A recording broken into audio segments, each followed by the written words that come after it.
Alô, galerinha! Tudo bem com vocês?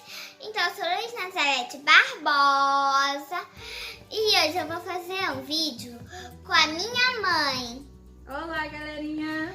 Aí, a minha mãe vai dar aula para O oitavo ano. o 8º ano. Isso, e hoje no 8º ano nós vamos falar sobre Newton. Newton, mamãe. Newton é um cientista muito inteligente. Ele, foi um dos principais cientistas a descobrir o telescópio, que utilizava para ver as estrelas, a lua, entre outras coisas. Então, galerinha, até daqui a pouquinho com o conteúdo da mamãe. Dá tchau pra galerinha. Tchau, galerinha! Então vamos lá, o 8º ano. Assim como a Laís falou para vocês, né? Hoje nós vamos iniciar o nosso capítulo 2 e vamos iniciar falando sobre as leis de Newton. Mas antes, nós precisamos aprender alguns conceitos sobre a força. E aí vocês vão ver no decorrer dos estudos que a força ela é considerada uma grandeza vetorial. Mas o que é isso, professora? Ela é uma grandeza que ela precisa de três informações. Quais são elas? Intensidade, uma direção e um sentido. Vocês vão ver. Qual é a diferença de uma grandeza vetorial para uma grandeza escalar? A grandeza escalar é aquela que tem um número que já te diz tudo sobre ela, ok? Então, por exemplo, se você vai ver a hora no seu relógio, você fala assim, são 2h30. Você precisa de mais alguma informação para que a pessoa entenda qual é o horário? Não, 2h30, pronto. Agora, nós estudamos sobre a velocidade, vamos usar ela como exemplo. Eu falo a vocês assim, eu estou a 20 km por hora. Só que isso ele não é uma informação completa para saber sobre o meu movimento. Eu preciso dizer para essa pessoa se eu estou a 20 km por hora no sentido horizontal, sentido vertical, se eu estou indo para a direita ou para a esquerda. Mas como assim, professora? Vamos imaginar a ponte Rio-Niterói, né? A ponte. E lá na ponte nós temos carros vindo de Niterói para o Rio de Janeiro e também temos carros do Rio de Janeiro sentido Niterói. Os carros estão em velocidades diferentes, não é? E alguns em sentidos diferentes, outros no mesmo sentido. Então a velocidade também é uma grandeza vetorial, que depende de uma intensidade, que é o módulo, né, que é o valor da velocidade, uma direção e um sentido. E aí nós vamos ver o que são intensidade, o que é direção e o que é sentido. A intensidade é muito simples de entender. A intensidade é o módulo, é o valor que será representado nessa força. Então vamos supor, como a força foi um estudo realizado por Newton, e vocês vão ver mais para frente, então a gente usa o N maiúsculo para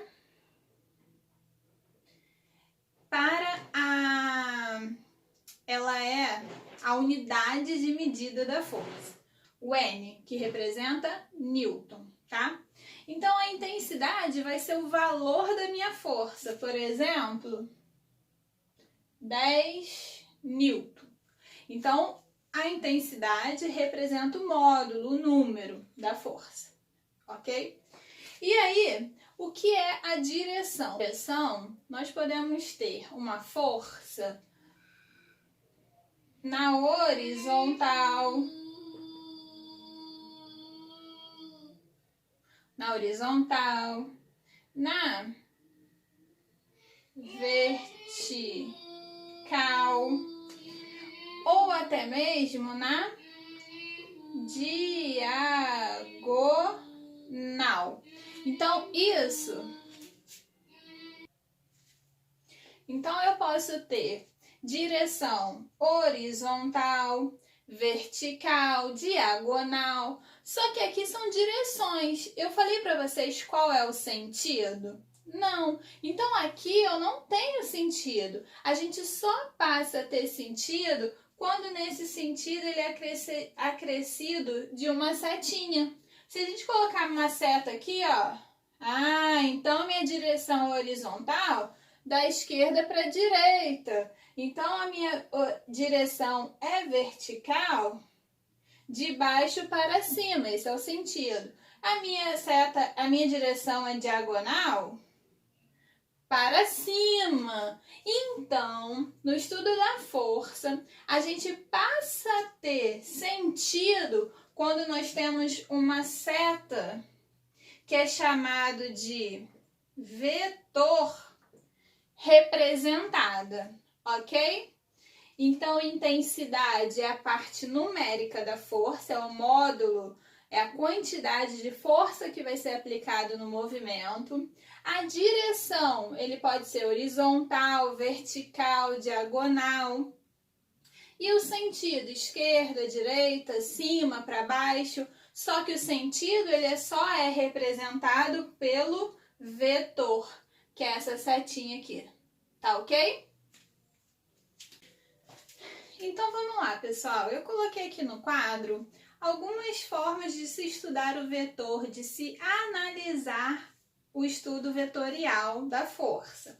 Lembrando que a força é uma grandeza vetorial, pois ela precisa de três características: intensidade, direção e sentido.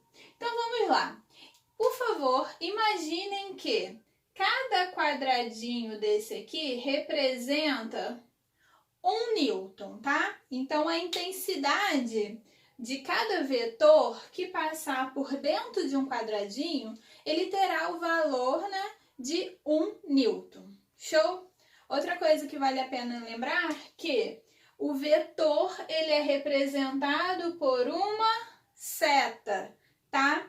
E a letra que representa esse vetor, ele também tem uma letrinha em cima, tipo assim, A, o B, C, D e F. Essa setinha que está em cima não tem nada a ver com a direção e o sentido do vetor. Ele é só para representar que é uma grandeza vetorial, tá?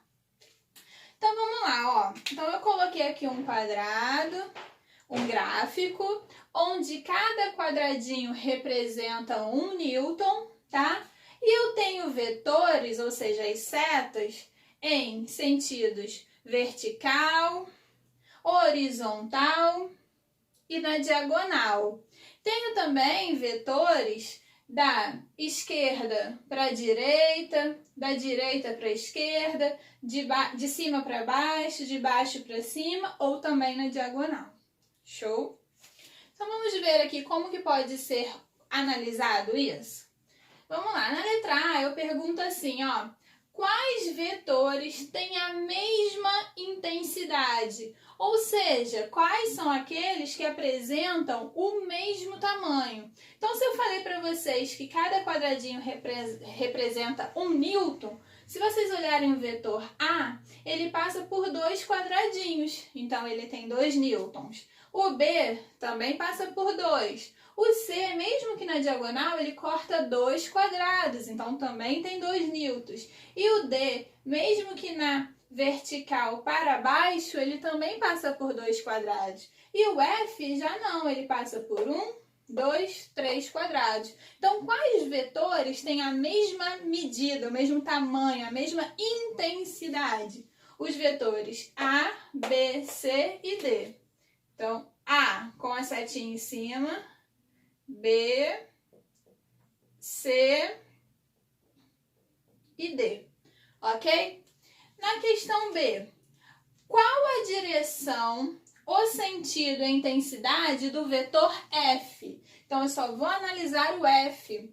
Qual é a direção dele, gente? Qual a direção que ele está seguindo? Ele está na vertical. Então, o F, ele está na vertical. Qual é o sentido dele? De baixo para cima. Vou botar para cima.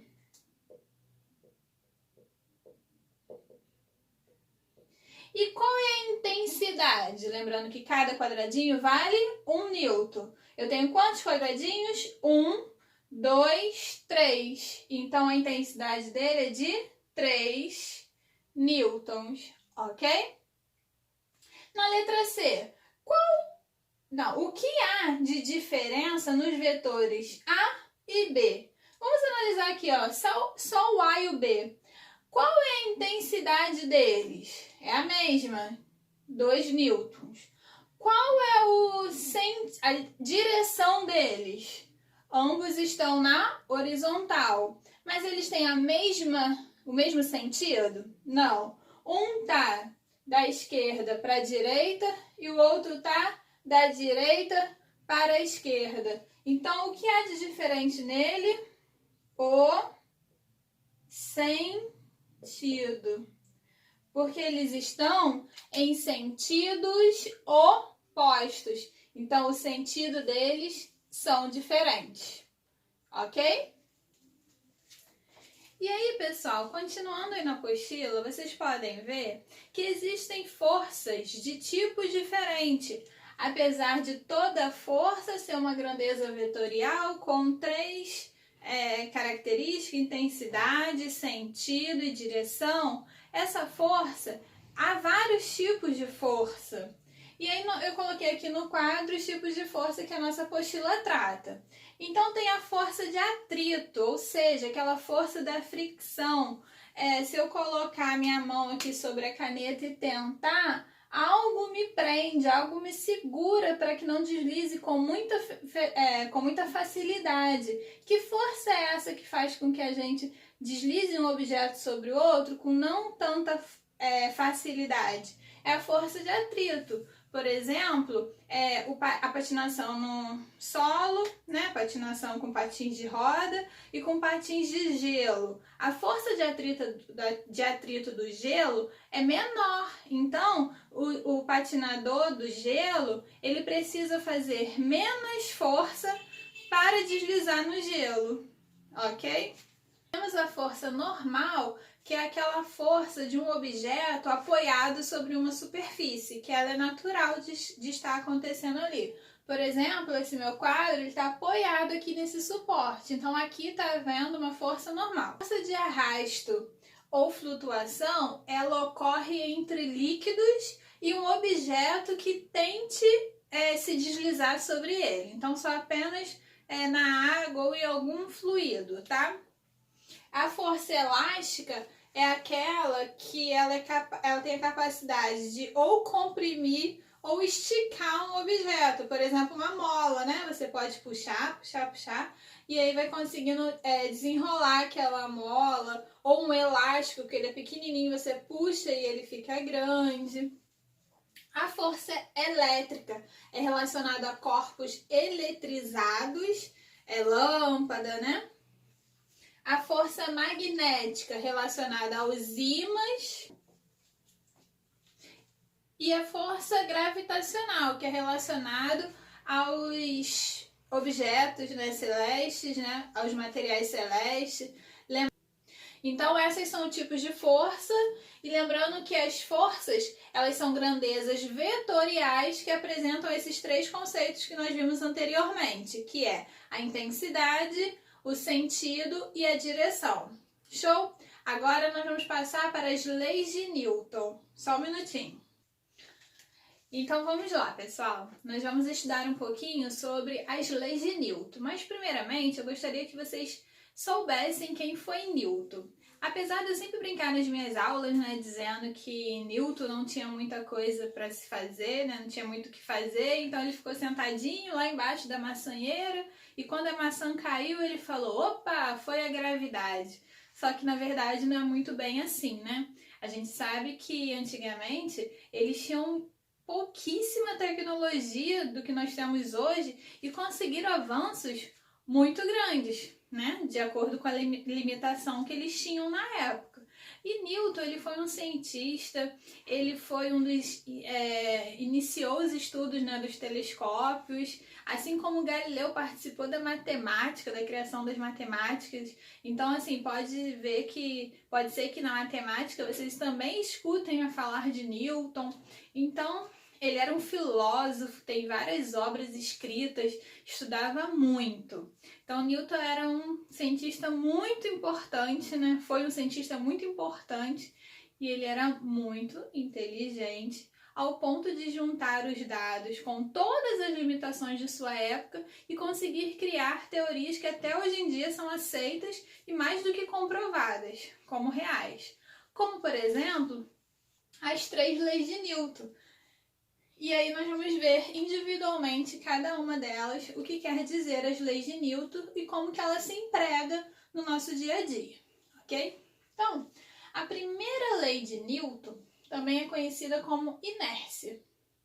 A palavra inércia, o primeiro cientista a tratar sobre ela foi o Galileu, mas ele não conseguiu comprovar, ele não conseguiu explicar. E aí, juntando com os seus conhecimentos, junto com Newton conseguiu fechar, né, amarrar bem o conteúdo do que seria a inércia e divulgou a inércia no meio científico. Então, o que é a inércia? A inércia, ela diz o seguinte, né, a primeira lei de Newton, que um corpo em movimento, ele tende a permanecer em movimento no decorrer do tempo. Mas como que isso é comprovado nos dias de hoje? Inclusive, uma aplicação dessa lei de Newton se justifica o uso do cinto de segurança. Então, vamos traduzir isso. Um corpo em movimento tende a permanecer em movimento. Isso é a inércia. Então, você está lá no busão, segurando. De repente, o motorista vê uma pessoa que entrou na frente do ônibus, ele freia. Qual é a primeira reação do seu corpo? Vai lá na frente e volta, não é? Por quê? Porque o seu corpo, lembra que ele está em movimento junto com o ônibus? Então ele está ali naquele movimento. Se de repente o motorista pisa no freio, o seu corpo ele leva um tempo para ter a reação de frear. Então ele dá aquele arrancão, porque ele continua em movimento, às vezes você dá até um passo para frente para se equilibrar e depois retorna. Então isso é inércia, é a tendência de um corpo em movimento permanecer em movimento. E eu disse para vocês sobre o cinto de segurança, gente. Então, se você está dirigindo lá, sem o cinto de segurança, se houver uma batida, uma interferência que você precise pisar rapidamente no freio, o seu corpo ele vai tender a permanecer naquele movimento por um tempo. E aí o que a gente faz? Vai lá na frente, mete a cara no volante, pode ter um traumatismo, uma perda de memória, ou no mínimo um corte. Mas aí a ciência fez o cinto de segurança, que tem justamente essa função o quê? De minimizar a inércia. Então a gente coloca o cinto, que o cinto ele trava com o impacto e o nosso corpo não consegue, esse movimento do corpo ele é reduzido. Então o cinto de segurança ele trabalha de forma para reduzir o impacto da inércia, ok? A segunda lei de Newton, ela diz o seguinte, que um corpo com sentido e direção iguais, ele tende a aumentar a sua aceleração, ou seja, se a força dele é igual à direção e o sentido que ele segue, a sua aceleração será elevada. E essa é a única lei de Newton que está correlacionada a uma equação matemática, que é essa aqui, ó, que a força é igual a massa vezes a aceleração. E aí, quando a gente fala sobre isso, eu gosto de lembrar daquele conteúdo que nós vimos no 6º ano, dizendo que essa massa e esse peso, eles não são a mesma coisa. Então, peso e massa, eles não são a mesma coisa. Massa é aquilo que a gente pesa lá na balança, não é? Isso? Sim. E o que é peso, gente? Peso é aquela massa que a gente viu na balança com a ação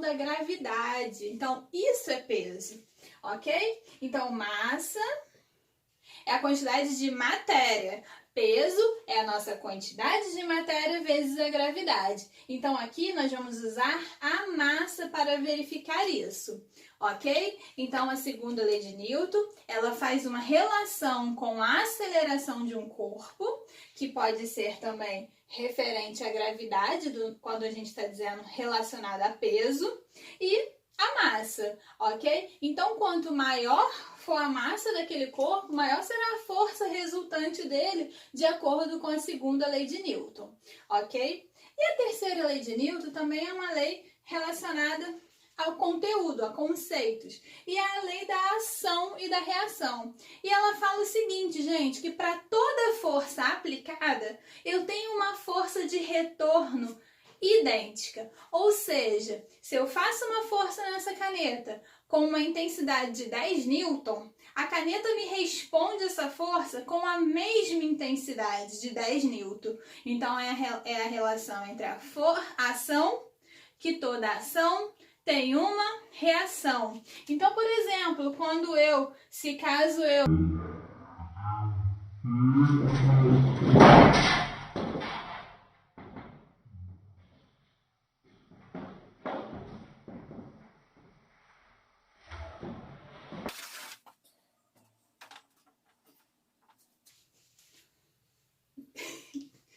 Então, desculpa, gente, foi uma falha técnica. Eu esqueci que o quadro não tá pregado, só tá apoiado aqui no suporte. Então, perdão. A ação e a reação, então, caso eu empurre um objeto, aquele objeto faz uma força de mesma intensidade, tá? Então, caso eu empurre uma parede e aplique uma força de 50 newtons, aquela parede devolve a mesma intensidade de força. Então, a cada força, a ação tem uma reação, ok? A gente até costuma brincar no seguinte, que quando você dá um soco em alguém, aquela pessoa, sua mão dói também. Dói por quê? Porque a mesma intensidade de força que você aplica para dar aquele soco, o corpo da pessoa também está dando uma reação na sua mão. É por isso que você sente a dor também, a dor do impacto, ok? Então, essas são as 3 leis de Newton. A primeira, a lei da inércia. Todo um corpo em movimento tende a permanecer em movimento. A segunda é a lei que relaciona a força com a massa de um corpo, né? Que é força igual a massa vezes a aceleração. E a terceira lei de Newton, que para toda ação tem uma reação. Então agora, pessoal, eu vou pedir que vocês façam a página 26 a 39, 2 exercícios, tá? E qualquer coisa a gente vai tirando dúvida no chat. E ó, uma ótima semana a todas, forte abraço, grandes beijos e até já já. Tchau!